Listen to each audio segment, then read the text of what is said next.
everybody. Lance Russell and Dave Brown right along ringside. By golly, we're about ready to go with more big action. Thank you very much, and welcome to Georgia Championship Wrestling. I'm Gordon Soler, your host, and we have quite an hour in store for us. Hello, everyone, and welcome to Championship Wrestling at ringside. This is Vince McMahon, along with wrestling's only living legend, Bruno Sammartino. Welcome to this week's edition of Mid-South Wrestling Television. I'm your host, Boyd Pierce, another outstanding card. Hey, guys, welcome back to the Regional Rasslin Podcast, where we talk the territory. And this week, we dive back into 1985 in the Memphis territory. And in order to do that, going to bring back on our special guest host for that Memphis project. He's Mr. Mempho himself. Welcome back, Gene Jackson. What's up, Ray? It's exciting to be back here in 1985 Memphis, and I'm excited to watch this episode and realize that we are getting Macho Man in studio again, and a lot going on with Macho in the studio, so this is going to be a fun one, man. You know what I notice? Whenever Randy Savage is in studio, he makes sure that he's out there right away, or the bookers, somebody does, because they want you to know Randy Savage is here this week. Don't turn that channel. We got the Macho Man here. Macho Man right here this week on Championship Wrestling. A little spoiler there, guys. We'll get to it in just a minute. But before we do that, we're going to recap last week in the Memphis territory, where we saw the arrival of a man by the name of Tux Newman.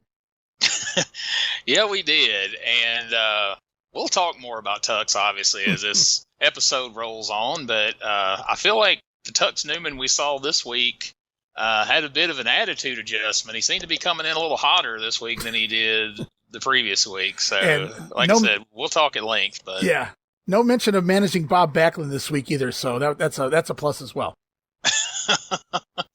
Oh, man. Can you imagine a good old Backlund and Lawler match in 85? Can you imagine Tux Newman managing Bob Backlund in the WWF? Boy, that would have been something else. At this point, I'm having trouble imagining Tux Newman managing anywhere. But, good call. Anyway. Well, sadly, you talked about the Macho Man being here this week. We had no Randy Savage last week on TV, but the fabulous ones finally showed up. They graced us with their presence on the studio. So they've made their quota for another 3 months.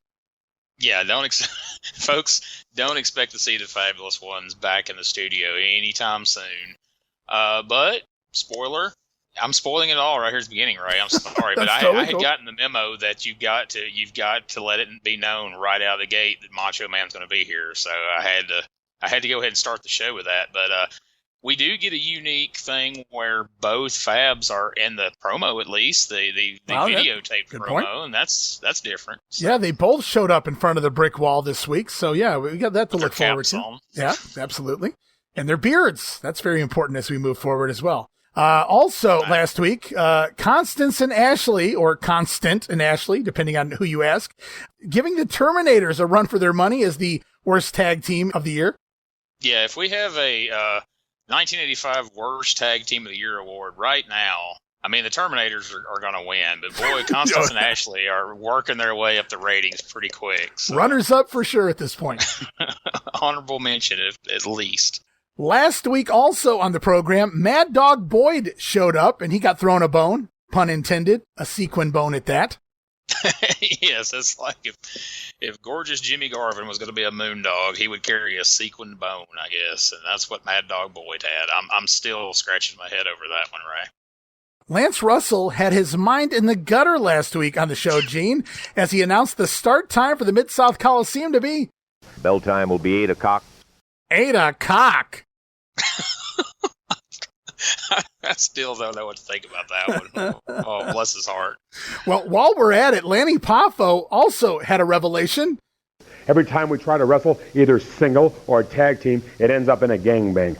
Yeah, I mean, if I had to bet before the show, if you're like, all right, do you believe one of these two statements? Do you believe Lance Russell said the word cock on live Memphis TV, or do you believe Lanny Poffo mentioned a gangbang? I'd be like, well, obviously, Ray, Lanny talked about a gangbang, but there's no way Lance Russell said the word cock. But Bell time will be 8 o'clock. I'd have been wrong. They both said it. On the same week, on top of it, man. It's crazy. If he can talk about cocks, I can talk about gangbang. Gangbangs. Absolutely. Lanny Poffo, full of glory and renown. Yeah, that's for sure. For those who have never had a good old-fashioned down-home Southern picnic, you likely learned that eating a watermelon can be a little messy. They can be very messy, and they can bring about the finish of a match, apparently, too. Now, that's the part I didn't know. Rock and Roll Express returned to the territory to challenge the Fabulous Ones in a dream match for the Southern Tag Team titles. Unfortunately, that was ruined by Dr. Troy Graham and his interns. Oh, them bastards. Indeed. And lastly, the King, Jerry Lawler, finally got his AWA World Title shot versus Nick Bockwinkel, who technically isn't even the champion. You keep talking about, there's a lot of times there's just a reference like, that's such a Memphis thing. Challenging the champion who's not really the champion, that's definitely such a Memphis thing to have happen. But Rick Martel wasn't having it. You might be watching Memphis Wrestling. It's kind of like you might be a redneck, right?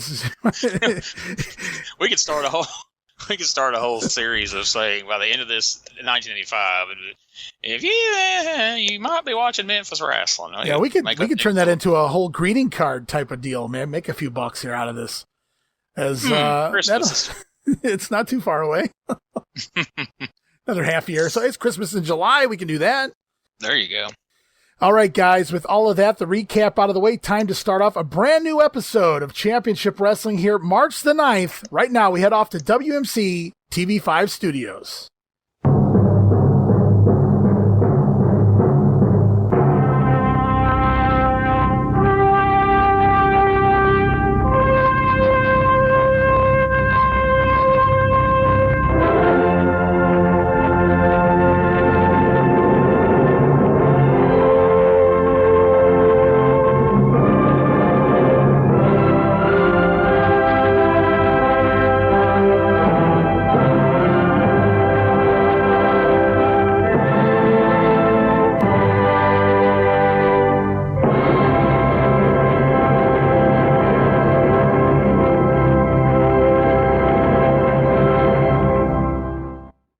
Away we go, Gene. It's Lance and Dave right along ringside, and right out of the gate, Tux Newman here, going to cut an interview to start things off, talking about all of the talent, and I use that term loosely, at least to some degree, that he's going to be bringing in here to the Memphis territory with the likes of Sweet Daddy Siki, who was awesome in his prime, maybe not so much here in 1985.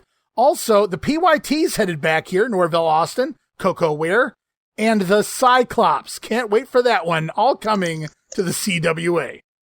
Now, you take the names that he name dropped last week, and then he shows back up this week with Sweet Daddy Siki, the PYTs, and somebody had to have been like, okay, that Phantom's going to be the worst shit we can come up with. And Tux Newman's like, hold my beer. No, I can do better. How about the Cyclops? Which, that's got Jerry Lawler written all over it, but still, Jesus, Tux. So I'm going to save all of my comments for the Cyclops until he actually arrives here on television, because that's going to be a whole can of worms in and of itself when we get there. So, but just hold the fort down, guys, because the Cyclops is on his way. Can't wait for that, as is Sweet Daddy Siki. And hey, the PYTs. So at least we got that to look forward to. As Tux out here rocking a briefcase, handcuffed to his wrist. Even Lance Russell quipping, "What are you, working for the Secret Service or something?" He was trying. It was like Tux. He went to the trouble of handcuffing this briefcase to his wrist, and then he was trying not to talk about it. Lance just finally just shuts things down. It was like, asked that question. It's like, somebody's been addressing this. Watching too many movies, I think.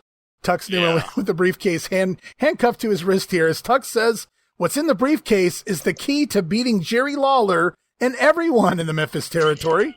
I don't really know what that means. It could be a gun. Right? I guess. Newman has another surprise on top of the Cyclops, but we'll have to wait for that one. But we won't have to wait too long, guys. More Andy Kaufman talk as well, as he realized that got a big pop last week. He claims that he made Andy Kaufman. He also warned Andy not to come to Memphis, Tennessee. But Jerry Lawler and that pile driver, it caused cancer to Andy's head, and then it spread. I don't think it works like that, but okay. Oh my gosh, I can't believe we're doubling down. You know, we were shocked when Eddie Gilbert said it in This Is Your Life, and now Tux Newman's doubling down with it again here just a little over a month later. Wow. The fans should have never made a sound when he mentioned Andy last week, because now he's going to use that for the cheap heat. Absolutely. So action begins, and here he is, as promised. You talked about it, Gene, the Macho Man Randy Savage, right in the ring for the opening matchup, taking on David Haskins. Savage rocking theme music here, but I wasn't able to pick up on what it was. Definitely not Pomp and Circumstance, some form of 80s music. Yeah, I turned it up. I ran it back and turned it up, and I couldn't make it. I couldn't make it out. I don't know what it was, but seeing Randy Savage walk out to anything that's not Pomp and Circumstance just doesn't feel right. So I moved past it pretty quick. It wasn't Rock Warrior, my music video, that's for sure, But, yeah, I'm curious. I'm going to go back and try to figure out exactly what song this was that the Macho Man made his way out to this week, because he didn't use it last time out here on studio. But what's great about the Memphis studio is it's so compact, so small, and such a small amount of fans that the wrestlers in the ring can sometimes hear the announcers commentating. And during this matchup, Macho Man having some fun with Lance and Dave, repeating as he shakes hands with David Haskins. Dave Brown goes, all right, he's shaking hands with him. Savage turns to Dave Brown and goes, yeah, that was a handshake, I caught that. That was fun. So Macho Man having some issues early on with Mr. Haskins, who lands a few surprise pinfalls on Randy Savage. It wouldn't be a macho match without it, but it flusters the Macho Man, who does make the quick comeback, land the sit-out clothesline, setting Haskins up for the middle rope, diving elbow drop, going to score the win here. Macho Man not going to trust those studio top ropes. Never. Savage scoring the win in 2 minutes, 43 seconds. I noticed that, and I got to thinking, I'm like, you know, in all the years I've watched Memphis Wrestling, I don't think I've ever seen anybody come off the top in that particular corner. I think the lights hang too low right there, and he had Haskins' position, and it was just like, well, I guess we're going from the second. But, you know, I mean, I recommend to everybody to check out the YouTube channel and watch these episodes as we go along, but especially go back and watch these Randy Savage matches, because, man, if you just saw Randy Savage's career in the WWF, his style and some of the things he does in these matches, even nothing drastic. He's not doing Canadian Destroyers or any shit like that, but it's just his style is very different. Like a lot more mat wrestling in that match with Haskins. Just some things in these last 2 or 3 matches we've seen that you just didn't see Savage pull out of his hat once he got up to the WWF, or not that I really remember seeing on anything. Nothing off the wall or anything that I would say Randy can't do that. A simple abdominal stretch, but it's just more repertoire for the Macho Man. You know, it was a couple weeks ago when he was here, he did the old Briscoe roll, the sunset flip out of the corner, and I was like, what the hell did I just see? I thought it was a Canadian Destroyer for a second. It might as well have been, because to see Savage bust that out, it just blew my mind, which it shouldn't. He should be capable of doing that. Obviously, it's the Macho Man, but you're right. Even though he had tremendous matches in the WWF, he still worked a similar format as most guys did once they got there. Yeah, you can take a squash match from 86, jump to one from 87 to 88 to 89 to 90, 91, and they're all going to look very similar. He had a moveset that he pretty much, you know, had down pat once he got up there. Right. And, you know, like you said, this isn't anything mind-blowing. It's not going to be like, oh, my God, I can't believe he could do that. But it was just things that when you see it, it's like, oh, that's not out of the Randy Savage playbook, at least not the one we're used to seeing. I don't know. It's just kind of fun to me, I think. But so Macho Madness picking up a win there, as Tux Newman going to return with his other surprise. Now, we already talked about Sweet Daddy Siki, the PYTs, and of course, Cyclops. But Newman has saved the best signing for last. Indeed, the best for last. One of the greatest athletes ever going to join the Newman stable, as he sees magic, he sees money, he sees championships in his new number one man, his star, Macho Man Randy Savage. Holy shit. Now, I have to say, as disappointing as the initial names he listed was, I didn't have high hopes for what he was about to say. Right. This groundbreaking superstar. You could name pretty much anybody. You could name David Johnson or Jesse Owens, not the Olympian. OJO. But yeah, I was actually taken aback when he said Macho Man. I was like, whoa, this is one of the rare times where a Memphis manager actually lived up to the hype, and it wasn't just a bunch of, you know, overblown bullshit. Like, didn't see it coming, and it was Memphis style booking, because it didn't have to make sense. It just happens. Yeah, just out of left field. You're like, whoa, where did that come from? All right, what's happening? Well, Lance Russell, he has to hear this for himself straight out of the mouth of the Macho Man. Lance Russell doing his best. What? Randy, shame on you. Lance Russell upset with the Macho Man. Is this true? Freak out, freak out. The madness returns to studio with confetti this week, dumping it all over the head of Lance Russell. I did enjoy that. Macho Man with a glittery sign that says, taking care of business, Dig it, guys. But up until now, Savage has been TCB. But now it's Tux Newman who's going to take care of business for the Macho Man. Because Savage coming for Jerry Lawler's Southern Heavyweight title. Tux Newman says that the Macho Man has been given the shaft on title shots because the king is scared. But no longer, Gene, because Savage likes the contract that he was offered from Tux Newman here. But the incentives are mind-boggling, Come on, Randy. I've got to imagine maybe some of those incentives is Tux has promised that when he wins the Southern title, he's going to bring that electric fan in, and that briefcase is full of cash. We're finally going to make his dream come true. Oh, yeah, the electric fan, Randy Savage out here pulling a Rip Taylor on Lance Russell. I did not think that was coming today either, so that was fun. I don't know what I will do if Randy Savage wins the Southern title, comes out with a briefcase full of money, an electric fan, and an extension cord. Unbelievable. I mean, I'm waiting for it at this point. I mean, they drop the ball if this doesn't happen at some point, but you got to love Lance Russell, the father figure, the disappointed father figure all throughout this promo. What? Randy, come on. And then once it's solidified and the promo's over, well, that's not good, David. Talking to Dave Brown. So good stuff. And you know he's serious when he calls him David instead of Dave. It's a somber situation. Very disappointed in Randy out here. So action continues on back to the ring for Iron Mike Sharp. Okay. Taking on the Memphis debut of one Billy Travis, soon to be known as Billy Joe Travis down the line. But no Army here with Mike Sharp this week, and no T.H. Hart. Make note of that. Sharp also not on Tux Newman's list. What's up with that? Doesn't sound good for old Mike. Bet he's wishing he ate some of that watermelon now. It'd have been worth the cleanup afterwards, perhaps. But he's got to be happy T.H. Hart ain't out there, so that's the payoff at least. Eddie? But yeah, Mr. Wrestling? Cool to see the debut of Billy Travis. He would be a prominent figure in Memphis for years to come. Oh, but, yeah. Man, this is a very young Billy Travis, dark curly hair, and I wouldn't have even recognized him until they called his name. Yeah, and he's coming out of that run working enhancement for quite a period of time there for the World Wrestling Federation. So they do mention that he had, come from the Northeastern Territory, and that's exactly what he did. As we see Billy Travis now here in Memphis, and the matchup going to start here between Mike Sharp and Billy Joe. Crisscross spot leading to Travis surprising Sharp with a drop kick and some arm drags, sending Sharp out of the ring for some good old rah. So Mike Sharp not happy straight out of the gate.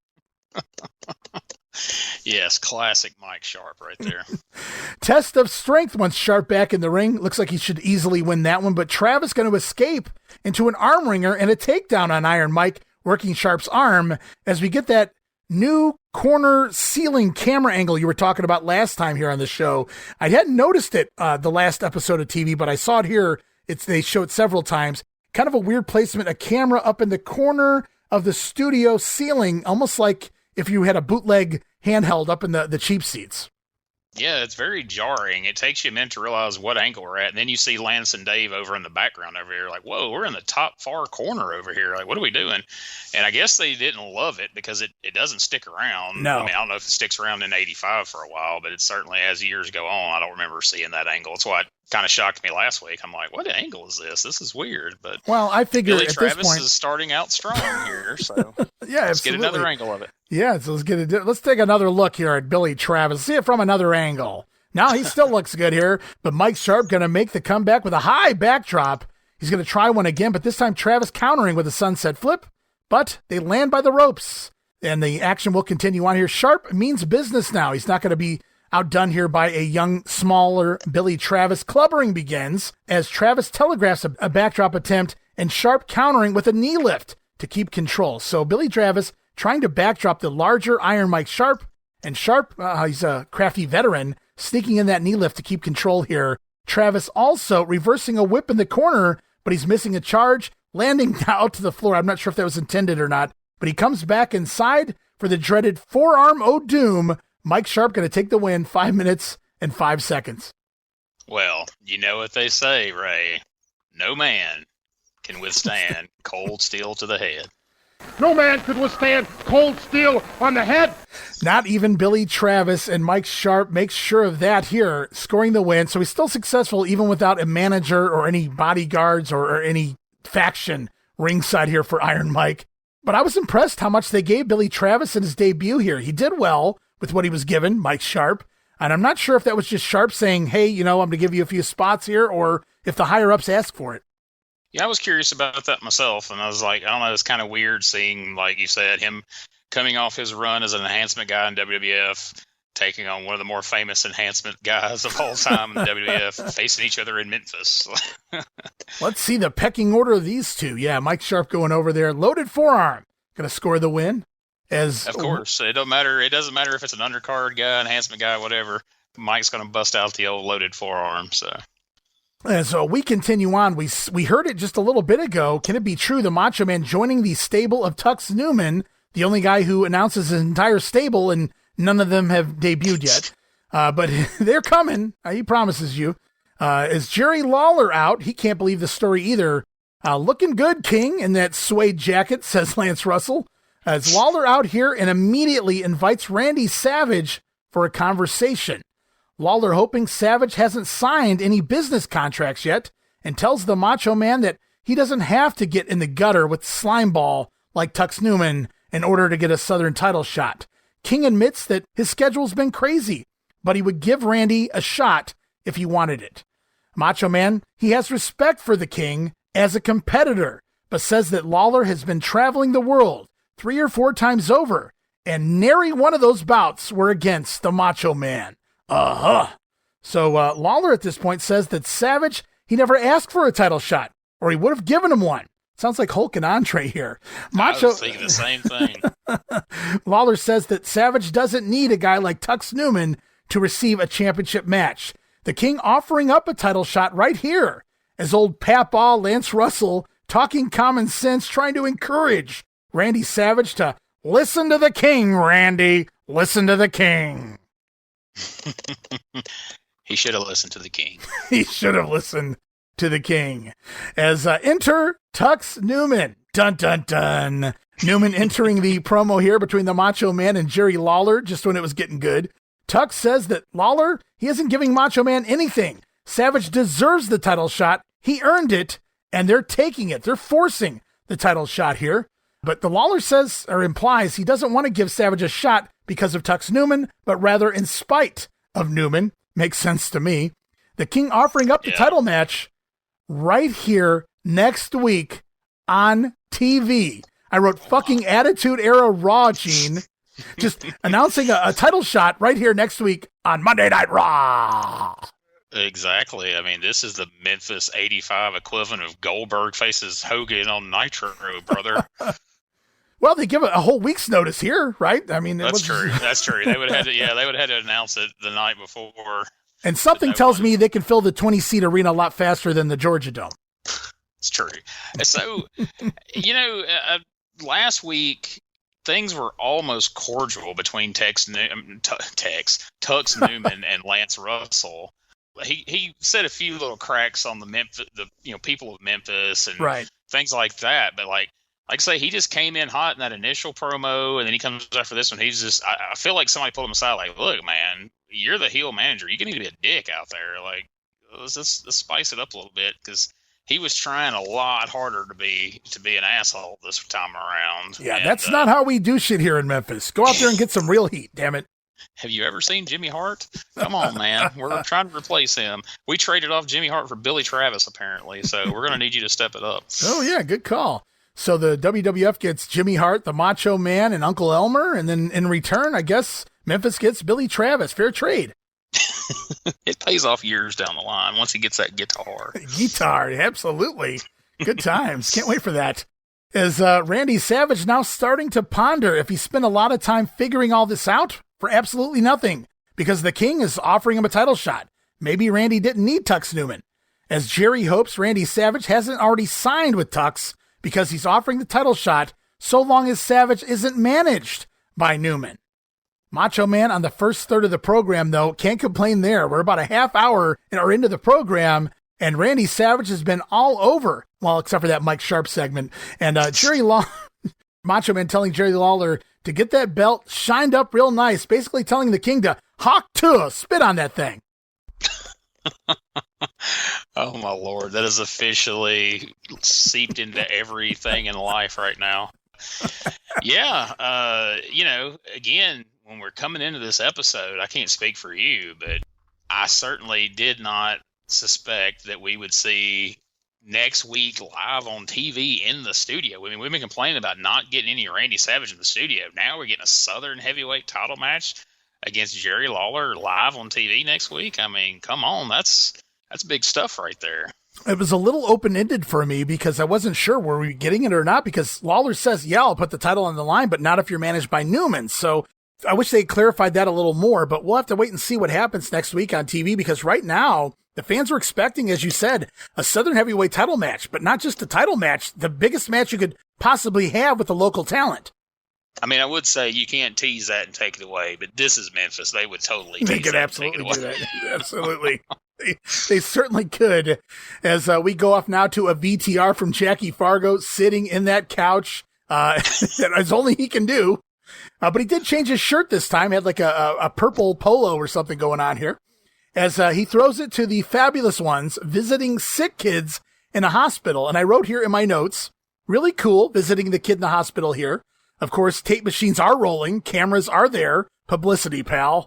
But the kid, he gets a Fabs t-shirt, which looks like a Japanese flag with the word Fabs on it. And he gets a little trophy here, too. Maybe the one they won for the Battle Royal. I don't really know.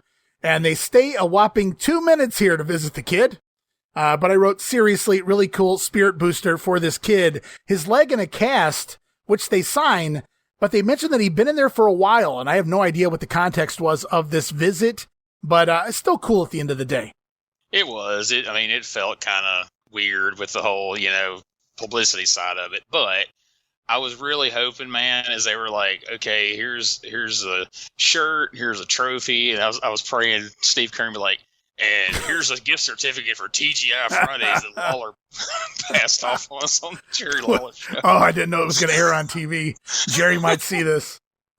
Hey, give me that back, kid. I don't want the King mad. We'll drop these belts next week.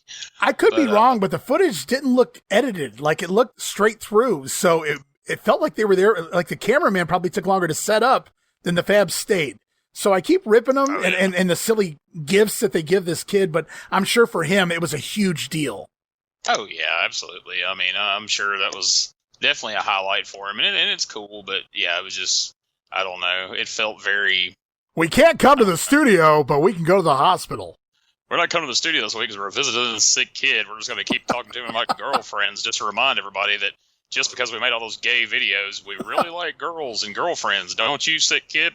That just had to be a thing for the time, because I go back to 1981, and I've been doing the Georgia with Jamie, and there's an instance where a few of the baby faces visit some sick kids in the hospital there as well. And DiBiase also mentioning, oh, you got some girlfriends out there you want to say hello to? So it just must have been a thing, I guess, huh? They don't really know what to say to these kids, so you got to tease them a little bit. Yeah, nothing wrong with that. I mean, like I say, it's a highlight for that kid. The fabulous ones come and visit him in the hospital, so it's cool. So we head back to the studio in tag team action. Going to get our first look at the Wild Hogs, JR and King Harley Hogg in the studio, taking on Ken Raper and David Johnson, as we learn the Wild Hogs from the Ozark Mountains. Probably no bikes up in the Ozarks, eh? They're wearing overalls and white t-shirts, but they do apparently own wrestling boots, I noticed. They're better off than the typical hillbillies. This is like Hillbilly Jim went out and recruited some moondogs across the gimmicks. It's very bizarre to see. It very much is Hillbillies meets Moondog. It's what happens when the full moon comes out and you're a hillbilly, I guess. As apparently, I was trying to figure out how I was going to tell these two apart, but it's King Harley, who was the slight bigger of the two. But nasty backbreaker here early on David, And I know that's David because it says it right on his ass. Yeah, you always know when David's in the ring, at least if he's facing away from you. But don't know his last name, but we know his first name is definitely David.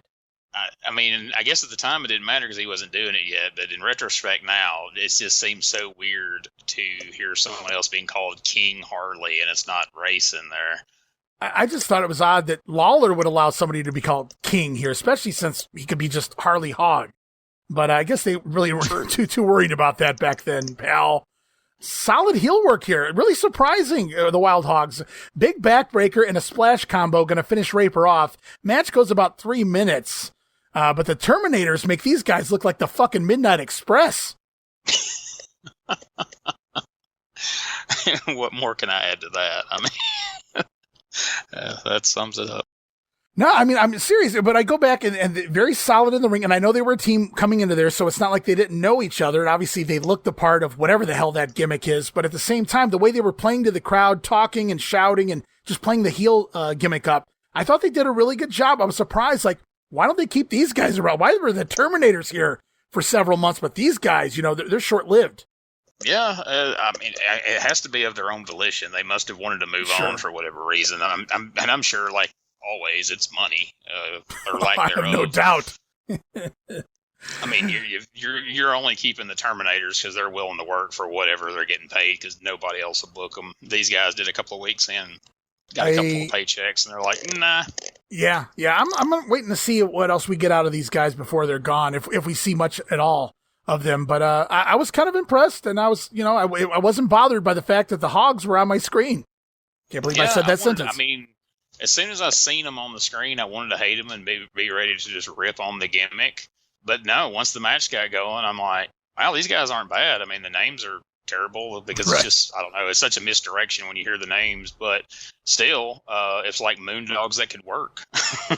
It would have been great to have them feud with Lanny Poffo. He could have been talking out here about Hogs entering his gangbang. Speaking of Hogs, look what I can do. Lance is like, come on, Lanny. We don't need that here, Laniel. Not that again.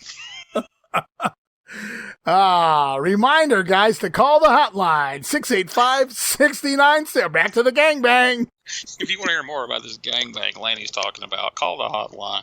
685-6969 as he runs down the Mid-South Coliseum card for this Monday night. It's going to be a rematch. More on that in a minute between Lawler and the AWA champion Nick Bockwinkel. But at this point, we go off to a VTR joining last Monday night's match in progress.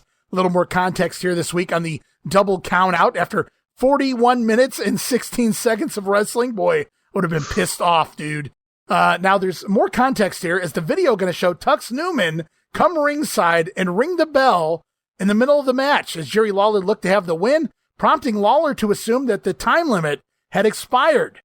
But it was all a distraction, allowing Bockwinkel to knee the King in the back. The match spills out to the floor and the two men counted out. Now post-match, Jerry Lawler going to add a little insult to injury there on Bockwinkel delivering the pile driver, but I guess we could say Bockwinkel remains the AWA champion.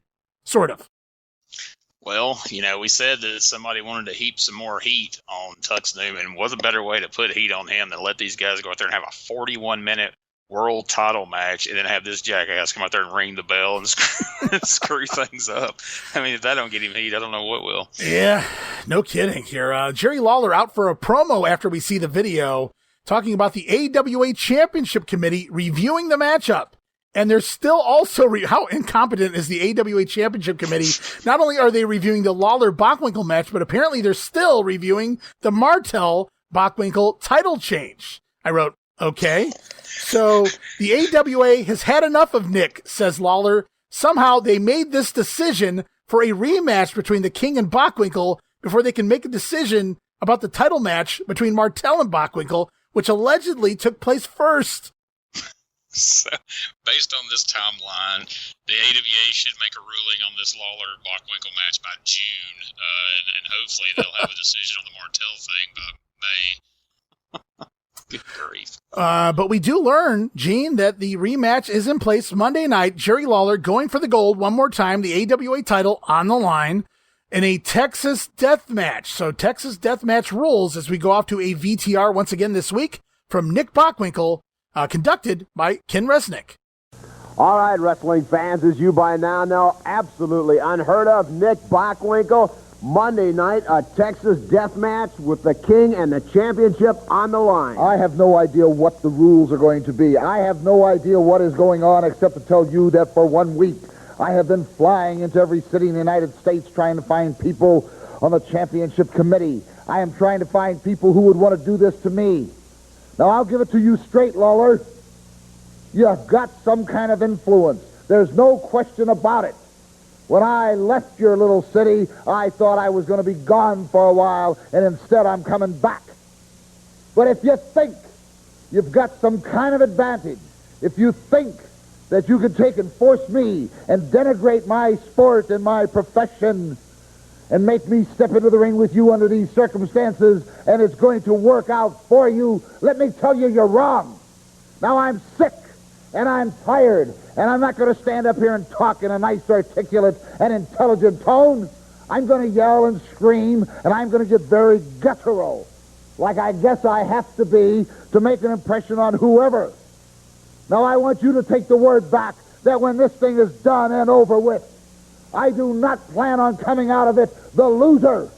I plan on coming out of it the winner, because I don't like what's going down, and I don't like what you're getting away with, and the people you seem to have influence with. I'm not happy. I'm mad. And I'm going to take my years of experience, my years of hatred. I've always gotten in there and I've been nice and cool, and I've been very suave, and I've been cunning, and I've been shrewd. That doesn't seem to do it. Maybe it's ring post time. Maybe it's taking and strangling you with the cord from the announcer's microphone. That might be the way it's going to have to go down. If you can hear the desperation in my voice, know that the wrong thing is going to happen, and it's going to happen to you. Well, there's Bockwinkel, and he is right. One thing I'll say, obviously you got him worried, Jerry, because the tone has totally changed. I'm excited about that. I'm tickled to death that Nick Bockwinkel is fed up with me. I'm tickled to death that he's fed up with Memphis because, brother, the feeling is mutual. We're sick and tired of you, Nick Bockwinkel. And I want to tell you this. I want you to be mad. I want you to be hot. I want you to be angry, because I don't want there to be any excuses after this is over, brother.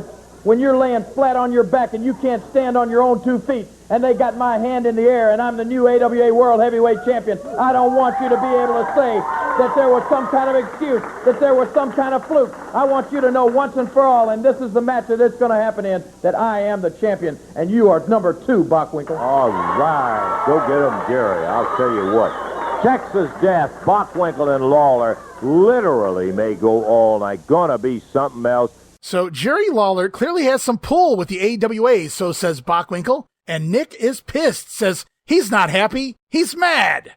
I'm not happy, I'm mad. Yeah, I mean, he just flat out announced that I'm not going to cut my usual articulate and intelligent promo. I'm going to point this out to you, people. Like I'm a goof from Memphis. You know what was great about that? As he was cutting that promo, before he said that, I'm like, oh my God, Nick Bockwinkel's yelling. And I was like, does he do this more often? I just never noticed. And then he drops that line. I'm not going to come out here and cut my usual articulate and intelligent promo, but rather I'm going to shout and scream. That's just like a Nick Bockwinkel thing to do. He says define what you're doing as you're doing it. Yeah, you ask him what time it is. As Bobby Heenan said, he'll tell you how to build a watch. That's it.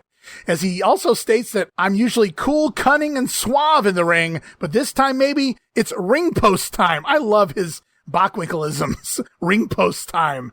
And then again, we talked about how you build the watch. I love this as he has to describe this. Maybe I'll take the cord from the announcer's microphone and I'll strangle you with the cord. It's like, wow, really? You had to get into all of that. Like, so detailed here is Nick Bockwinkel and what he plans to do to Jerry Lawler. Because you couldn't just say, I'll choke you with a cord. You had to, I'll choke you with the announcer's cord to the microphone. That's a lot of specifics we didn't need, Nick. It's a great promo, guys. I hope you guys enjoy. I had to grab a soundbite. I haven't really been grabbing a lot of TV soundbites unless they really stick out, but that one stuck out to me. And I just love, even at one point there, because he's explaining everything so non-articulately, At one point, he even expresses his emotions.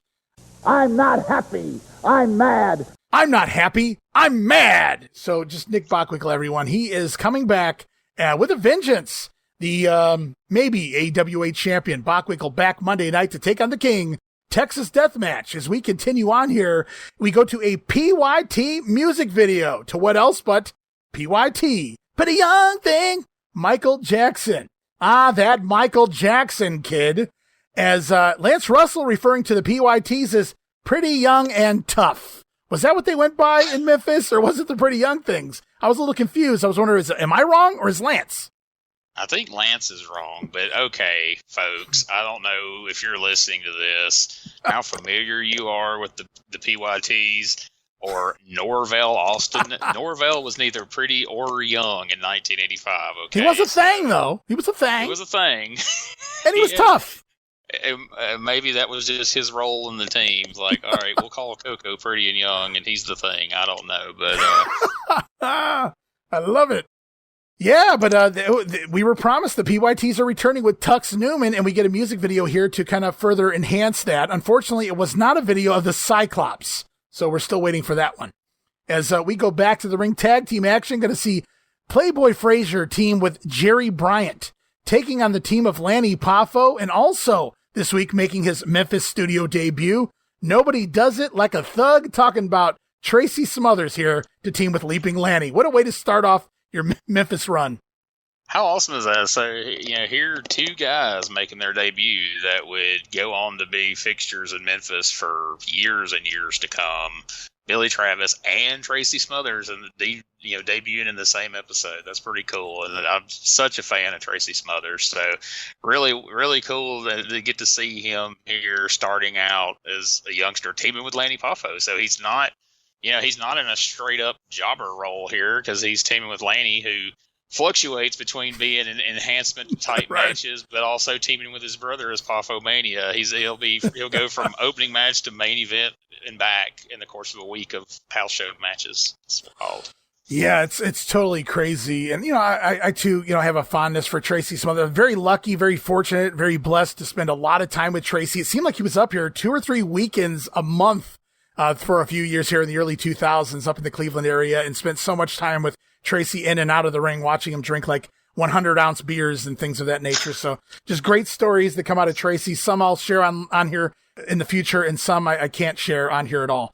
But that's neither here nor there right now. Join the Patreon for this. Join the Patreon. Tracy Smothers.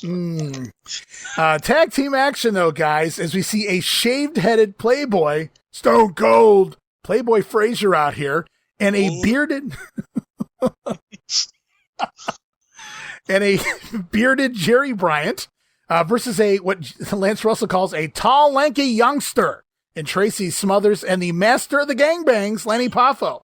All sorts of fun stuff going on in this one, as Bryant is all over Tracy early on, hooking clothesline, got to get a 2 count on Smothers. Jerry finally missing an elbow drop, and Tracy able to tag in Leaping Lanny, who comes in for about 5 seconds and does almost nothing as he tags back to Smothers. And this time it's the Playboy in, who's just walloping poor Tracy with what looked like really stiff forearm shots, like Tracy ate a piece of his watermelon or something. And then Playboy going to drop the big leg and score the win, 2 minutes and 18 seconds. Welcome to Memphis, Tennessee. Debut match, he takes the leg drop, and then the way, I don't know if you noticed this, but the way Playboy rolled across him and changed positions to go for the pin, you just see the look on, it looked like Tracy was about to just, his guts were about to come out of his mouth. Like I was going to say, if you go back and watch Playboy come in and he just throws these forearms, but they looked like shoot forearm, like he was trying to give it to Tracy. I don't know if something happened backstage, something, happened in the ring that, Frazier just decided to, do whatever he did this week, but it certainly looked to me like, he was trying to actually, I won't say hurt Tracy, but he was definitely stiffing him. No, it's the stiffest shots I've ever seen from Frazier. I was going to say that. Actually tried. If it was just me or if that's what we saw, because that's definitely how it looked to me. And this is way off the beaten path.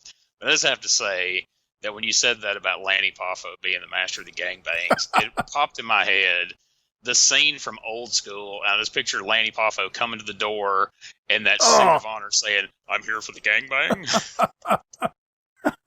Sorry, and his junk area also has like the night hat, how you can lift it. Like you can lift that area. That'd be tremendous. I apologize, people. We'll get back on track here. Well, that's all right. We can steer away, especially when the Playboy's in the ring.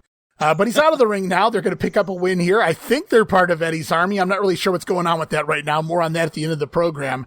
Right now, we go off to a VTR again from the Fabulous Ones. And we saw them in the hospital, and now they're cutting a promo, but not from the studio, guys, unfortunately, because we can't afford both Savage and the Fabs on TV at the same time. I know they're not getting paid, but I like to pretend. So they're talking about an upcoming rematch. They had defeated the Interns for the titles a couple weeks back, and now the Interns going to get a rematch. But the challengers had to put their masks on the line in return for this title shot. But at the same time, the champions, they had to put something up as well. Not just the titles, but their trademark beards. I can't believe we're doing this. Okay, so two things. I'm afraid perhaps it would cause a rift in the space-time continuum if the Fabs and Macho Man were in the studio at the same time. But number two, what is more Memphis than mask versus beards? I mean, good grief.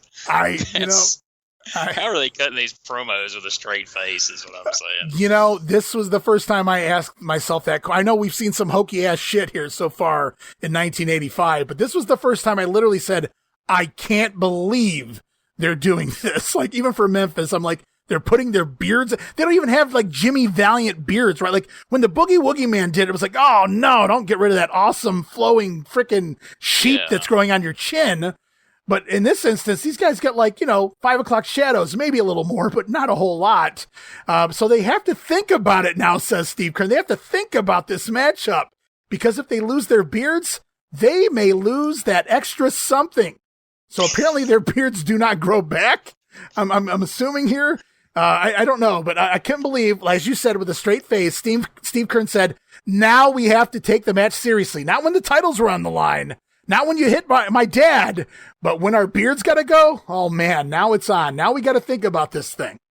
I mean, I'm sorry, Steve Kern seems like a manly enough man that if he shaved his beard on the way to the ring, by the time the match was over, he'd have a 5 o'clock shadow. You know what I mean? And Stan Lane's up there like, these beards that we've had for 5 years now, we're putting them on the line. Like, and it's so funny to watch Stan Lane in the Midnights. Never had the beard, so it's like it doesn't really affect you, Stan.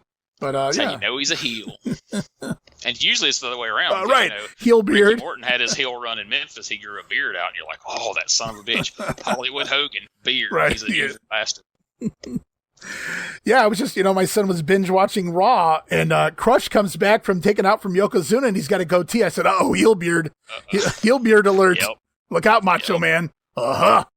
So I wrote, at the end of this, as you talked about, I said, this may be a new level of Memphis stipulations for me. Masks versus beards. I mean, if they know they're going over, spoiler alert, if they know they're going over, why not just say your hair is on the line? Did they think they might get tricked, shafted? Did they not know the finish specifically? Was there maybe a hint that maybe the Interns were going to go over at this point? So let's just do the beards. We can grow those back.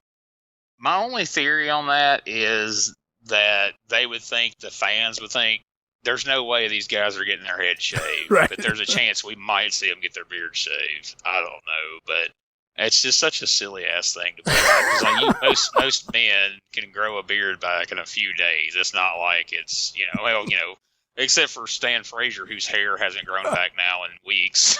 He doesn't have a... He loses more and more every week. It's like shaved. Exactly. Yeah, it's like he shaved like smooth now. Every week now. It's like, okay, it's not growing back. So as Lance Russell's running down a lot of the card, we know Bockwinkel's taking on Jerry Lawler.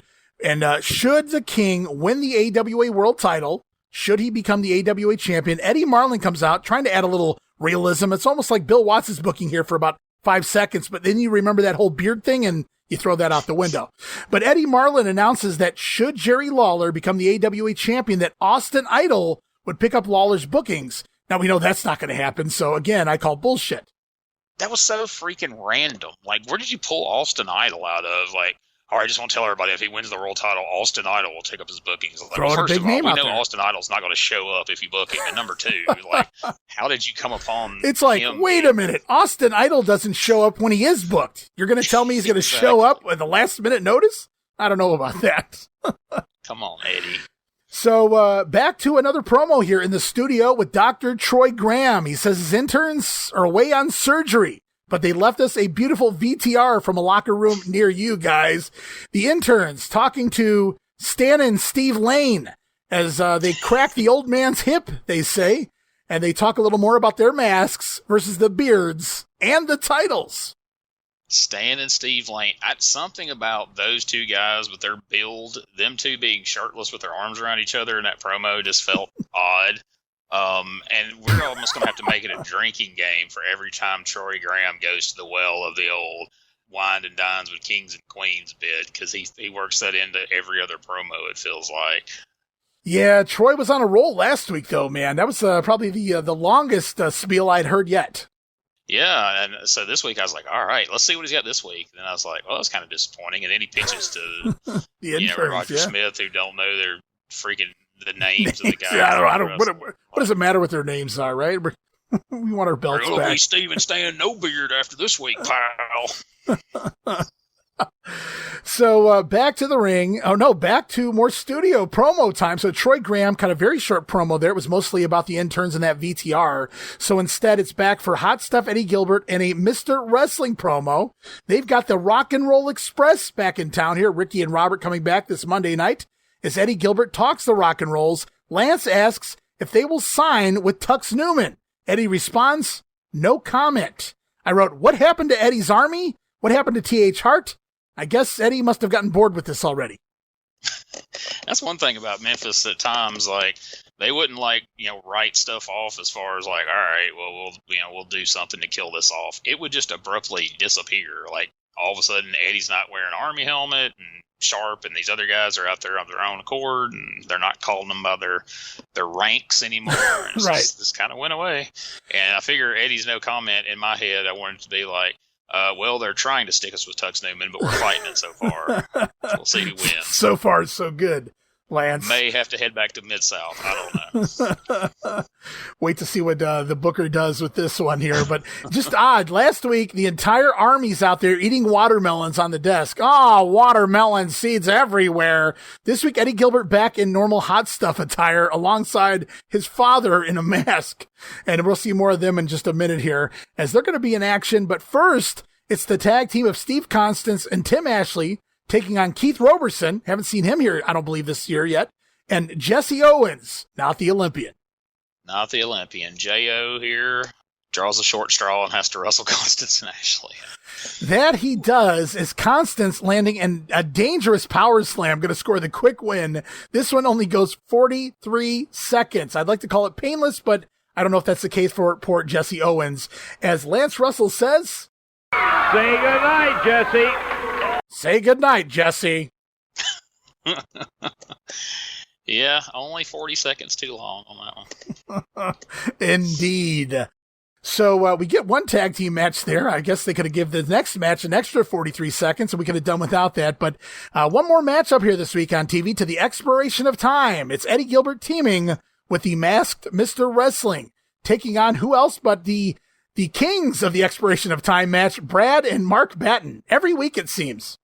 Yeah, you should just add to that. Okay, this week in our expiration of time match against the Battens, and just announce the other team. Absolutely. So the Gilbert's going to control most of the way here. The Battens making the big comeback, and we get fighting in the ring and outside on the floor. Mark Batten and Eddie Gilbert brawling outside over the announce desk. I'm sure Lance loved that one. And the referee finally going to call for the double disqualification. Match goes 2 minutes and 28 seconds as we see a wild four-way melee out on the floor between the two teams before they randomly just separate. No officials, they just separate. I wrote, man, Eddie phased down immediately under the new booking, it would seem, going from the Eddie's Army running the main event scene for the heels, and now this week he's in the expiration of time match, and he can't even beat the Battens.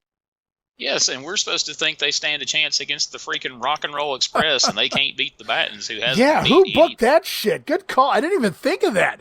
They've got the Rock and Rolls on Monday night, and they can't beat the fucking Battens here on TV? Yeah, that's why when I watched it, I was like cussing the TV. I'm like, I'm not buying a ticket to see them wrestle the Rock and Roll Express if they can't beat the freaking Batten twins. Get out of here. Who booked this shit? As that's going to conclude this week, Championship Wrestling. So the big story here, the first third of the show, Randy Savage all over the place, and he's coming for Jerry Lawler in the Southern title, Macho Man, making a heel turn. Yes, but we've still got other business to take care of Monday night that we'll get to shortly before we're full-blown heel, apparently. So lots going on here this weekend. March the 9th also in Truman, Arkansas. You know everywhere that Memphis runs. Are you familiar with Truman, Arkansas?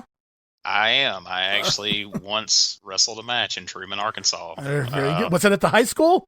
It was at the high school, but wow. It wasn't a barbed wire match, believe it or not. Thank God. Well, barbed wire is coming several weeks behind times here in Truman, it appears. Jerry Lawler taking on Hot Stuff Eddie Gilbert in a barbed wire match. Truman, Arkansas at the high school on March the 9th. Also, later today, Saturday, March 9th, Nashville, Tennessee. Going to see the Fabulous Ones defend their tag team titles against the Terminators. Egads. Also, Macho Man versus Adrian Street. Constance and Ashley against the Wild Hogs. Tojo Yamamoto taking on the Masked Inferno, and Lanny Poffo going up against this Jet Star fellow.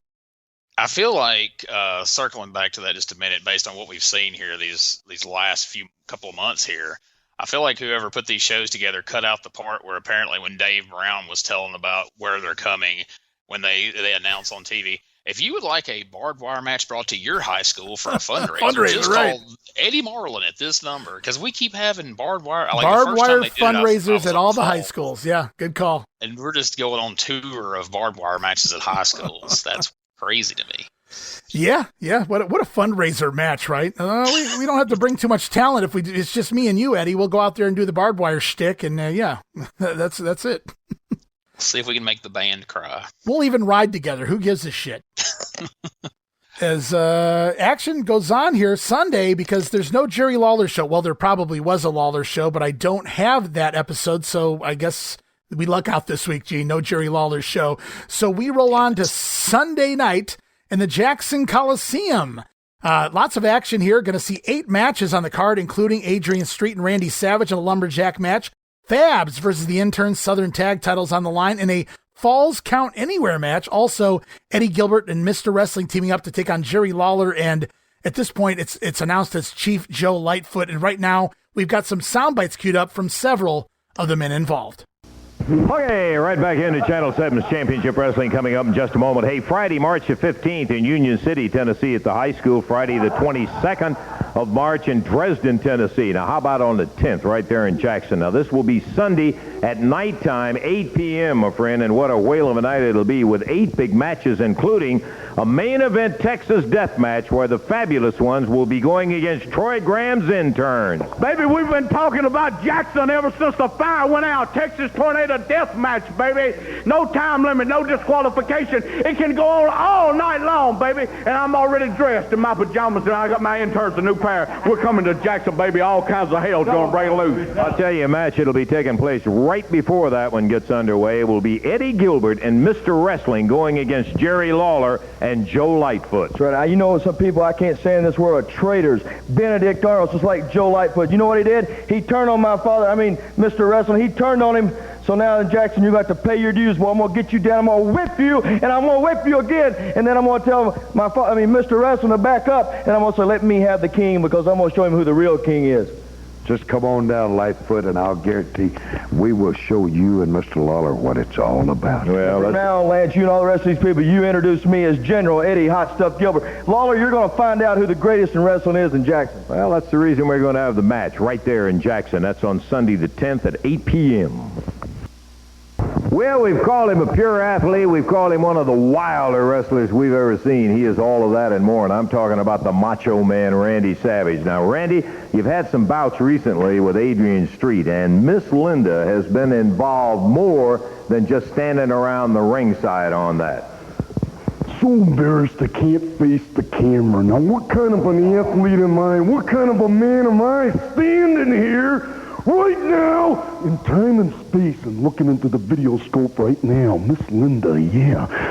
Man, done some things. All right, get down one time, get soft, and I'm talking soft, but make sure that you understand what I'm saying right now. Adrian Street and Miss Linda, you're costing me money. Not only that, but going on to be the legend of all time. Just whatever I want to do. But then you people right there, you know, I don't have to go down there and get $1 million lawyer and bring it to court and prove with pictures, hairspray flying around, man. Hard to fight somebody when you can't see them. Yeah. It is, isn't it? Yeah. Lance Russell, if I jumped you from behind, yeah, with hairspray or something like that, and then attacked you in a particular type of way that I'm not even telling you about, what would happen? You don't know, right? You can't see. You can't do nothing at the particular time that you're doing it, yeah. But a lot of aggression's inside me, and it's just coming out, yeah. It's coming out super strong. And it's not just the money. It's time and place, yeah. Because you can't take it with you, Lance Russell. You can't take the money with you. But when you leave, the record stands. The record stands. So it's coming to the end. Yeah, the bottom line is happening real soon. Trust me, Lance Russell, I'm intense. Just trust me. I believe it. Just trust me. She cost you the last bout that you were in, and you're going to be hearing more from Randy in just a minute. Wrestling here in just a moment, brother. I'm talking about Sunday, March 10th. Your big 8 matches at the Jackson Coliseum at 8 p.m. at night. One of the matches is going to be a lumberjack match, street and savvy. I'm late. I got to get to a bus and get to the gym, but I don't know why I'm going there because he can't run. I got him now. They'll be throwing him back in. In addition to that, you'll see Lawler and Lightfoot going against Mr. Wrestling and Eddie Gilbert. That's right. Gilbert and his old man double-teamed Lightfoot on TV, but he took pretty good care of himself. And we're going to do more of the same to those two punks right there in Jackson, Lance. Be ready. Then you're going to be looking at a Texas death match where the fabulous ones and the interns get it on. Balls don't count. It all boils down to, bro. This is it. This is the main event. This is what it's all coming down to, a Texas death match. Falls don't count. The match cannot be stopped because of blood or because of a broken leg or a hurt neck or anything. You continue until one man cannot get up. That's right. And you know it's going to be the interns because we got a score to settle. They're dads. All right, so a fun card, should it go down the way it's announced here. Lumberjack match, Falls Anywhere match, Lawler against Eddie Gilbert still going on the card as well. So a pretty solid a show in 8 matches, even though a lot of the undercard probably not very good. I mean, that's a pretty stacked card. Hey, we've talked about on here that what a opportune time it was for a babyface turn for Joe Lightfoot. But, man, going from where he was to now he's teaming with Lawler, man, he has moved up in the world with this babyface turn. Good for him. Well, yeah, almost. we didn't see him on TV, so I'm curious if he sticks around here. I'm going to keep looking for him in the results as we move forward to Monday night, March the 11th, Mid-South Coliseum. Couple of the matches that were announced are changed here. One of the matches was supposed to be Iron Mike Sharp taking on newcomer Jerry Oski, but Oski not here in the territory yet, so it is instead Iron Mike Sharp pinning Tracy Smothers. Oh, okay. Well, so both of the new guys to the territory have went down to Mike Sharp in the matter of just a few days here, so he's breaking them in. Oh, it's not Oski, it's Smothers. Oh, okay, so Mike Sharp going to score the win. Lucky for him, it was Smothers because it may have went the other way around based on what we're going to see in the coming weeks when Jerry does arrive. But right now, Mike Sharp scoring a win in the curtain jerker. Also on the card, Lanny Poffo. Here we go. Chief Joe Lightfoot still here, teaming with Lanny Poffo. Over the Terminators. Unfortunately, we also get the Battens. They score a win here over the Wild Hogs. Maybe that did it. Wow, the Battens are moving up in the world. They don't lose to the Gilberts, or I'm sorry, Eddie and Mr. Wrestling. Right. And now they're beating the Wild Hogs. Man, we may see some straps around their waist pretty soon. Yeah, that could do it. That might be why the Wild Hogs packed their bags. Wait a minute. These guys haven't won a match, even 2-on-1 against Playboy Frazier all year, and then, they beat us? What did we do? Meanwhile, the Terminators have been killing it. Well, not so much this week, but the Terminators have been winning left and right.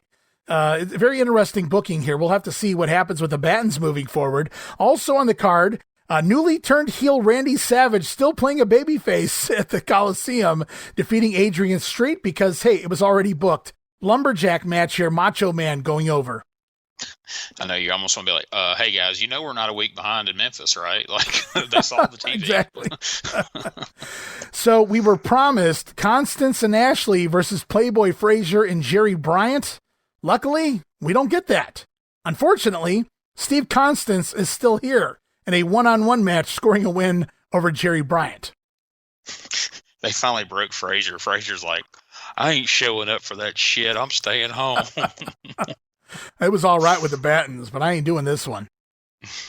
I've seen them guys wrestle. They suck. Also on the card, as promised, tag team action, Eddie Gilbert and Mr. Wrestling defeat the Rock and Roll Express. What is the sense in this booking? They can't beat the Battens, but they beat the Rock and Roll Express. Man, I'm telling you, I sound like a broken record, and people that listen to this podcast and people that listen to the retro review are probably like starting to hate me. But it's like, man, Memphis booking is just keeping me awake at night. Like I can't wrap my head around it. I can't Don't think too hard, Gene. Reason to it. I gotta stop. I gotta stop trying to figuring it out because no rhyme or reason, dude.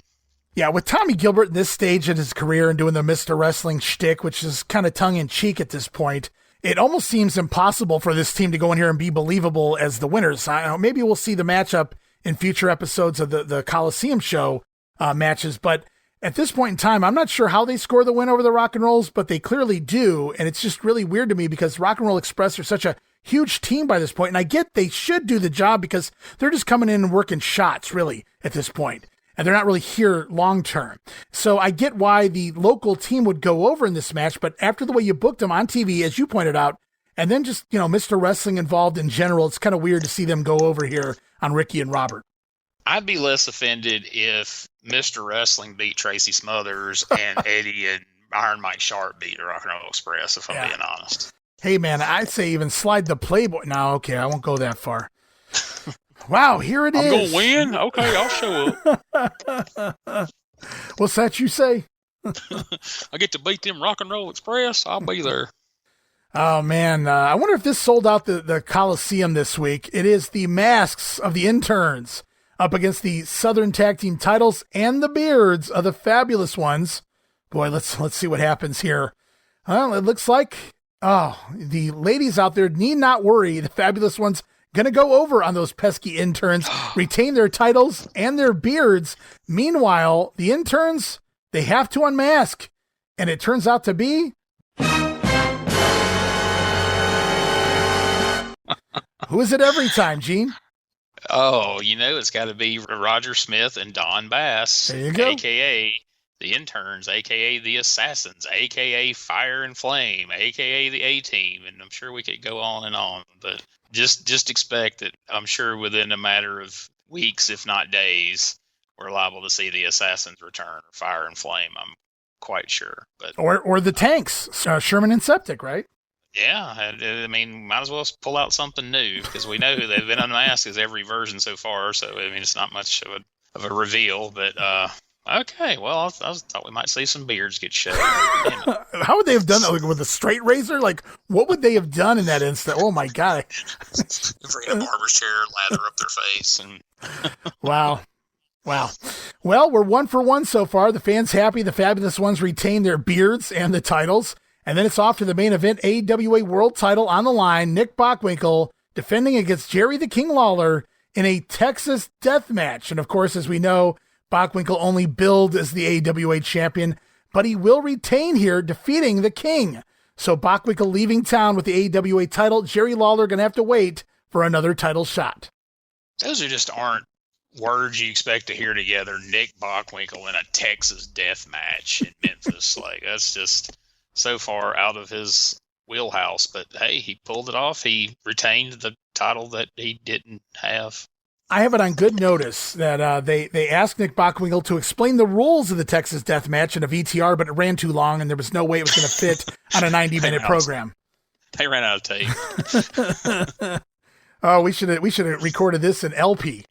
I think like 12 people will get that joke out there maybe. So anywho, we go on. So that was Mid-South Coliseum, guys. Jerry Lawler does not win the AWA World Title, so he's got several months left to try to attain his goal of becoming a world champion before the end of 85. Meanwhile, the the Fabs have their beards, and so the fans go home happy, I suppose. As Dave Brown reading off the screen, getting some days and times and even cities confused here. He said that on March the 11th, a Tuesday night, March the 11th was actually Monday, but I do believe he meant Tuesday. There was a small show in Halls, Tennessee. Where else but the high school, which means what, Gene?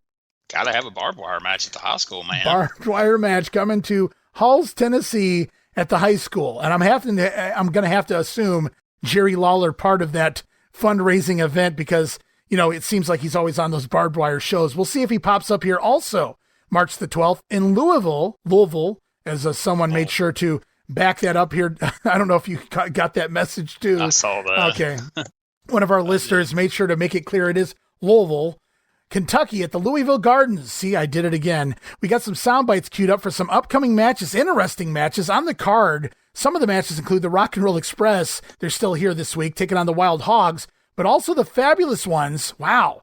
Against Nick Bockwinkel and Iron Mike Sharp. Let's go off to promos now from the Fabs and Iron Mike.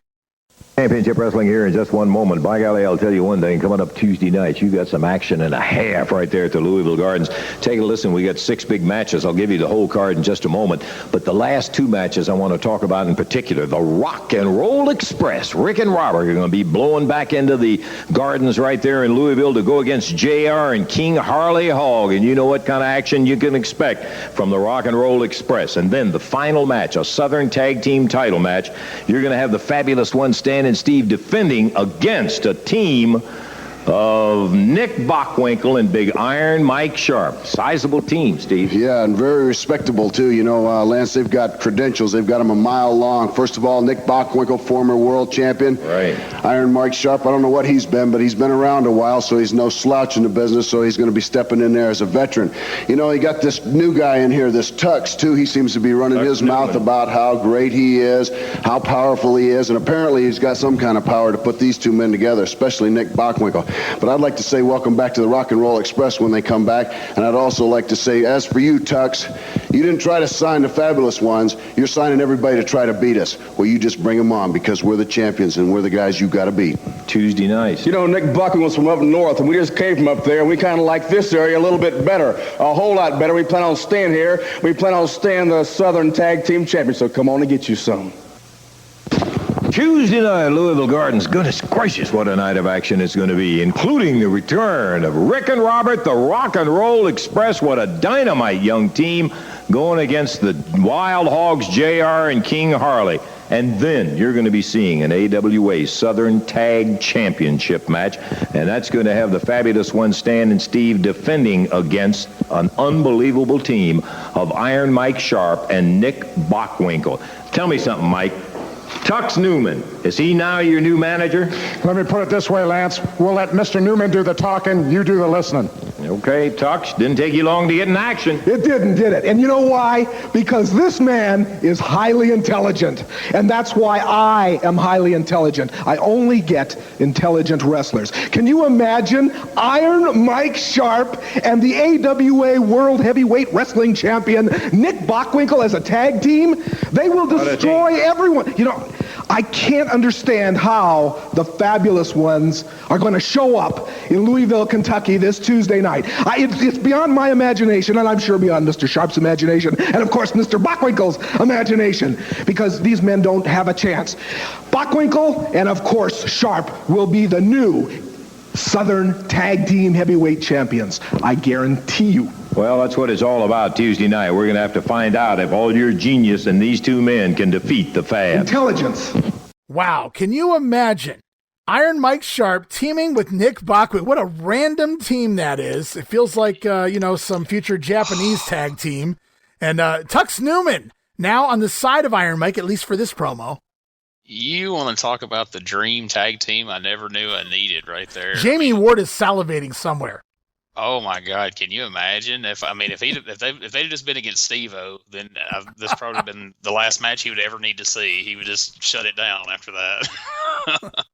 So interesting card here. I haven't run through it yet. I'm pretty sure Eddie Gilbert's not on the program either because the show either. So I'm assuming they're doing their little barbed wire spiel with the King and hot stuff. So let's see what they do to fill in the card here this week. Look at this. Angelo, not Lanny, Angelo Poffo going to work the show. Go to a draw with David Haskins to kick things off. Also on the card, here's a fun one. Tracy Smothers over Billy Travis. They both make their debut on Saturday, and they're working each other by Tuesday night. That's fun. I would like to have seen them two go at it at that stage of their career. We saw Angelo Poffo in the opener going to a draw with Haskins. Later in the card, it's Tojo Yamamoto defeating Angelo Poffo. Imagine seeing Angelo working double duty on a show without Lanny or Randy Savage involved. Maybe just to fill in, I guess, with all these other talents likely on that other card. They don't normally run 2 shows on Tuesday night, but I guess they couldn't pass up that fundraising money. This new booker we got, I got a feeling we need to be building towards Angelo Poffo and Tommy Gilbert against the Fabulous One's dads at some point. I mean, We're just on the dad tour right now here in the CWA. Book it, bitch. As we continue on, it looks like Ashley back on the road here. Constance and Ashley scoring a win over the Terminators. Oh, my God. Did that video ever make the light of day? Holy shit. Oh, I hope it did. Just when I want to punish myself. When I feel like I just want to just be depressed and hate life. I'll sit down and watch that on a loop.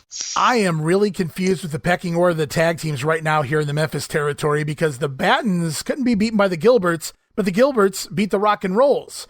And the following night, the Rock and Rolls going to a no contest with the Wild Hogs, who were also beaten by the Battens. So am I to assume that the Batten twins are higher up than the Rock and Roll Express? What are we doing, Ray? God, okay. I don't even know what to say to that. I mean... Well, you need to finish the sentence first. What are we doing, Ray Nesto? Because it doesn't make any sense to me either. I mean, did he have it in for the Rock and Roll Express? Did they do something to him where he's just like, all right, I'm going to bring them in, but I'm going to make them look like shit in the process?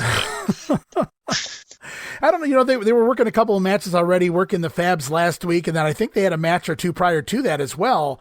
So they seem to be coming in for like what you would have called the bigger cards here in the Memphis territory right now. I'm not really sure what that's all about here in 1985, but obviously pretty soon they're going to make tons of money. Maybe not everything they were owed, but a lot of money there for Crockett. So right now the Rock and Roll Express, though, working the likes of the Wild Hogs. And don't worry, guys, it'll get better. As we continue on to Wednesday, Evansville, Indiana, 6 big matches on the card. Mr. Wrestling taking on Joe Lightfoot. The Phantom still here versus David Haskins. Jerry Oski, maybe he'll come to town by Wednesday, scheduled to take on Iron Mike Sharp. Jet Star versus Tracy Smothers. And then a double, maybe you can call it a main event. Jerry Bryant and the Playboy taking on Constance and Ashley, as well as Eddie Gilbert versus Jerry Lawler in a Texas death match for some reason. I guess their feud still continues here in Evansville. Right now we're going to hear promos from some of the names involved. Here on Channel 7's Championship Wrestling in a minute. Wednesday night, my friend. Make your plans to be right out there now because we got 6 outstanding matches coming up on Championship Wrestling. One will be a tag match. It's going to have a couple of fine young men, Steve Constant and Tim Ashley, going against the big Lieutenant Frazier and Private Jerry Bryant. Constant and Ashley, a couple of well-fit wrestlers, Jerry. You know what I hate about Constant and Ashley, Lance? What is that? They think they're so pretty and wrestle so good. When me and the big man get through with them Wednesday night, they won't be so pretty for those little girls, you know? The doing is in the ring, not up here talking about it. And then the final event is going to be a Southern heavyweight championship match. Texas Death Rules, which means falls don't count. You go and go and go, you and the King. That's right. Did you hear about last week, Lance? Yeah. Last week, the King had all of his friends with him, and every time I got in the ring with him, tried to get a hold of him, he ran and tagged out. Well, this week, King, is between me and you. That's right. The King and I in a Texas death match. Just like last week, except this week, brother, you can't run. It's coming down to us. It's coming down to Evansville. And, of course, I will prevail. Because, Lawler, I want to tell you something, brother. Texas death match rules. No time limit, no disqualification. Anything goes. And we went through this one other time, didn't we, Lance? That's right. But this time, when I win the Southern Heavyweight title, Lawler, you won't want a rematch with me, brother, because when I lay you in the middle of that ring, and when you can't get up at that count, the people will finally know that Eddie Gilbert has taken your place. Ooh, real quick, let me tell you, Thursday, March the 14th, Oakland City, Indiana at the Wood Memorial High School, and Tuesday, March the 19th at Lewisport, Kentucky. We're talking about Hancock County High School, Wednesday, March the 20th, Ferdinand, Indiana. Thursday, the 21st at Owensboro, Kentucky. Now, Wednesday night, we're looking at Jet Star against Tracy Smothers, Jerry Oski against Big Iron Mike Sharp, the Phantom against David Haskin, Mr. Wrestling against Joe Lightfoot, Frazier and Bryant against Constant and Ashley, Southern Heavyweight title, Lawler and Gilbert, Texas Death. Wednesday night, right there in the Evansville Coliseum. By golly, you're going to see it all. 6 big matches, including a couple of final bouts that you have got to be there to see. It'll be Steve Constant and Tim Ashley going against the big Playboy Frazier, the Lieutenant, and Private Jerry Bryant. Yeah, you know, Lance, we've wrestled these guys before, and they really haven't created that much of a problem for us. The one that's created the problem for us has been Eddie Gilbert outside the ring, running around, interfering with everything that happens. And we just want to tell you one thing, Eddie Gilbert. If you come in there interfering again like you have been in the past, we got something for you that's going to stop it once and for all. I don't think the fans would object to that one bit. Brother, I'll tell you one thing they want to be there to see, and that's going to be a Southern Heavyweight title match under the Texas Death rules. The King defends against General Eddie Hot Stuff Gilbert. General Gilbert. You know, Lance, when I see him doing interviews in that goofy-looking Army outfit, it's hard for me to believe that I once wore one. Did I look as stupid as he does with that outfit? No comment on that. Well, let me tell you something, Gilbert. Wednesday night, I'm going to knock some of that stupidity out of that goofy head of yours, brother. You just come on down there. This is a little different type of match than you've been used to, because the Southern title is at stake. But it doesn't matter if you get pinned once. It doesn't matter if you get pinned twice or 3 times. What matters is when you can't stand on your feet. The man that's left laying is the loser, brother. The man that's standing over him. There's going to be no doubt in anybody's mind who the King is Wednesday night, because I'm going to leave you laying flat on your stinking back. It's a double test. All right, so no results here, Gene, unfortunately, but Eddie Gilbert still working with Jerry Lawler, at least in some cities. Yeah, that's the feud that won't go away, but, I mean, that's cool. I don't have a problem with that, but we still haven't laid eyes on this Jet Star person. I'm curious. No, good call. Yeah, I'm very curious, too. Does he make a TV? I'm curious to find out. I really don't know. I haven't watched ahead. So, hopefully neither. I'm very curious. I might do a little more digging on this Jet Star. I guess I assumed he was eventually going to pop up and I didn't need to do the digging, but apparently that's not the case. So I'm going to do a little digging into this Jet Star fellow before we do the next episode here of Regional Rasslin in Memphis 85. But right now we're going to close out this week's shows. I don't have results, but I do have some more action coming up Thursday night, March 14th, Manila, Arkansas High School, Texas Death Match, not a barbed wire. Aha, gotcha. Also coming to Oakland City, Indiana on Thursday night. So a pair of shows in some rather small towns. Yeah, I'm not familiar. I'm familiar with Manila, Arkansas. Don't know about Oakland City, Indiana, but I can't imagine it's a very big town. So, but I do going down the line here. I'm going to know about a couple of these places when we get to them. Very cool. We're going to close out this week's show looking at Friday night, Union City. I believe that would be Tennessee. Some of the people coming to town, it's going to be Randy Savage versus Adrian Street. Also the fabulous ones on the card for Union City. Meanwhile, some of the talent heading over to New Albany, Mississippi, including Jerry Lawler and Eddie Gilbert. Wonder if that was in the high school. I hope so. Very familiar with New Albany, Mississippi. Lived about an hour from there growing up and wrestled there a few times. And so I was excited to see New Albany pop up there. Yeah, very cool. Lots of random cities that we really haven't seen up until this point. So I love Dave Brown doing the rundown. We've got a lot of cities coming up because of that rundown that he did on TV this past week for the next several weeks. So looking forward to covering some of those towns that may not have been mentioned otherwise.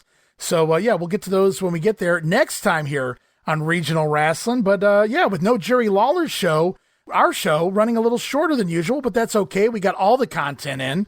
And, of course, the sound bites. Lots of great promos here this week from more cities than usual with Jackson and Evansville and things of that nature. So pretty eventful and a great time. And, we get some AWA World Title matches the last couple weeks, kind of. And the Fabs, we know they retained the Beards. Retained the Beards. Nick Bockwinkel victorious in a Texas Death Match. We heard him raise his voice. And while he may not have been articulate, he certainly was detailed in that promo. And he was not happy. He was mad, Gene. Randy Savage also looks like he's made the heel turn, joined the Tux Newman family. Randy, come on now. Even Lance Russell realizes how ridiculous this is. He didn't question anybody joining T.H. Hart. But when it comes to Tux Newman, Even Lance Russell, not so sure. He's like, this clown? Come on, Randy. Come on, Randy. Oh, Randy, come on now. I can't believe this, David. So Lance Russell disappointed in Randy Savage, but we'll have to wait and see what happens next week. Will we get a Southern title match on TV? I truly don't know, Gene. Do you? I am in suspense because I don't know if that match happened or not, but I tell you what, if it does, I'm excited to see it and excited to see how it turns out. Well, I guess at the top of next episode we do together, we'll all find out together. Or will there be a Southern title match between the King and the Macho Man, or won't there? Well, I guess you guys will be able to tell. Either we'll be happy or mad, just like Nick Bockwinkel. That's right. And I'm not going to bet my beard whether or not it happens. So. Good call. You never want to bet your beard because you might lose some things in the process. Because I'm not as lucky as Stan or Steve Lane. So. Or their dad. Or their fat shell-shocked daddy. Whew, all right, guys, that's going to wrap it up here this week. And just another fun time here on Regional Rasslin, another week of Memphis, Tennessee wrestling in the books here in 1985 as March kind of matriculates down the field. We're going to have to wait and see what comes next. We know the Macho Man has made that heel turn, so it is only a matter of time. Spoiler alert, at some point, Randy Savage will become the Southern Heavyweight Champion, and Bidnith is going to pick up, baby. Oh, yeah. Like I say, strange times with some of this booking, so I'm excited to see where some of this is headed, because it's certainly not predictable. No, if Memphis is anything, it is not predictable, right? We know that much at this point, and it continues on as even the beard thing threw me off, guys. So, and any AWA champions who aren't really the champion coming to town, all of that and so much more. Who knows what we're going to get next? Right over our shoulder next time here on the Memphis 85 version of Regional Rasslin. Gene, thanks so much for doing this, brother. I couldn't pick a better partner for this show to cover Memphis than you, because you get it. You have to get it when you come into the Memphis territory. That's right, man. Thank you for having me. I have a blast doing this every week. And I do have to correct you on one thing. There's one thing we do know we'll likely get next week. The Batten twins in an expiration of time match. I'm willing to, I almost would bet my beard on that, but they may throw us a curve, so I better not. All right, well, we'll have to wait and see what the Battens do here next week on TV and next time here on Regional Rasslin, the Memphis 85 edition. For now, guys, we're going to sign off. Gene, thanks so much for being here. Thank you. All right, guys, that'll do it here this week, but we shall return for more Georgia 81, Memphis 85, and UWF 86 very soon. I'm your host, Ray Russell. You can follow me on X at Rasslin Grenade. That's at RASSLIN Grenade. Also follow and like me, Facebook.com/Rasslin Grenade. And don't forget that $5 all access tier over at Patreon.com/WrestleCopia. And until next time, we'll be back soon with more Regional Rasslin, where we talk the territories.